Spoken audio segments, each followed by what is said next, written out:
ഇപ്പം എക്സിൽ നമ്മൾ പോസ്റ്റ് ചെയ്യുന്ന പോസ്റ്റുകൾ എല്ലാവർക്കും കാണേണ്ട, ചില ആൾക്കാർക്ക് മാത്രം കണ്ടാൽ മതി എന്നുണ്ടെങ്കിൽ അത് നമുക്ക് സെറ്റ് ചെയ്യാവുന്നതാണ്. ഈ ഒരു വീഡിയോയിൽ നമ്മൾ നോക്കാൻ പോകുന്നത് എക്സിൽ നമ്മൾ പോസ്റ്റ് ചെയ്യുന്ന പോസ്റ്റുകൾ ചിലരിൽ നിന്നും എങ്ങനെ ഹൈഡ് ചെയ്യാം എന്നുള്ളതിനെ കുറിച്ചിട്ടാണ്. അതിന് വേണ്ടിയിട്ട് എക്സ് ആപ്ലിക്കേഷൻ ഓപ്പൺ ചെയ്യുക. ഓപ്പൺ ചെയ്താൽ ഇവിടെ മുകളിൽ നിങ്ങളുടെ പ്രൊഫൈൽ ഫോട്ടോ കാണാൻ പറ്റും, അതിൽ ക്ലിക്ക് ചെയ്യുക. അതിൽ ക്ലിക്ക് ചെയ്താൽ സെറ്റിംഗ്സ് ആൻഡ് സപ്പോർട്ട് എന്നുള്ള ഓപ്ഷൻ കാണാൻ പറ്റും, അതിൽ ക്ലിക്ക് ചെയ്യുക.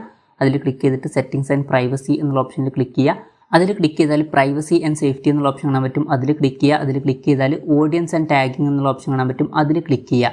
അതിൽ ക്ലിക്ക് ചെയ്താൽ ഫസ്റ്റ് നമുക്ക് പ്രൊട്ടക്റ്റ് യുവർ പോസ്റ്റ് എന്നുള്ള ഓപ്ഷൻ കാണാൻ പറ്റും. അതിൻ്റെ താഴെ കൊടുത്തിട്ടുണ്ട് only current followers and people you approve in the future will be able to see your post. അപ്പം ഇത് ഓൺ ആക്കിയിട്ടാൽ നിങ്ങളുടെ ഫോളോവേഴ്സിന് മാത്രമേ നിങ്ങളുടെ പോസ്റ്റിംഗ് കാര്യങ്ങൾ കാണാൻ പറ്റുള്ളൂ. അപ്പം ബാക്കിയുള്ളവരെ നിങ്ങളുടെ പോസ്റ്റിൽ നിന്ന് ഹൈഡ് ചെയ്യണമെന്നുണ്ടെങ്കിൽ ജസ്റ്റ് ഇത് ഓൺ ആക്കിയിടുക. അതിനുശേഷം നിങ്ങളുടെ ഫോളോവേഴ്സിന് മാത്രമേ നിങ്ങളുടെ പോസ്റ്റുകൾ കാണാൻ പറ്റുള്ളൂ. അപ്പം ഇങ്ങനെ നമുക്ക് വളരെ സിമ്പിളായിട്ട് എക്സിൽ പോസ്റ്റുകൾ നമ്മുടെ ഫോളോവേഴ്സ് എല്ലാത്തവരിൽ നിന്നും ഹൈഡ് ചെയ്യാവുന്നതാണ്. ഈ ഒരു വീഡിയോ നിങ്ങൾക്ക് യൂസ്ഫുൾ ആയി എന്ന് വിചാരിക്കുന്നു. എന്തായാലും ഈ ഒരു വീഡിയോ പറ്റിയിട്ടുള്ള നിങ്ങളുടെ ജെന്യൂൻ ആയിട്ടുള്ള അഭിപ്രായം ജസ്റ്റ് ഒന്ന് കമൻറ്റ് ചെയ്യുക.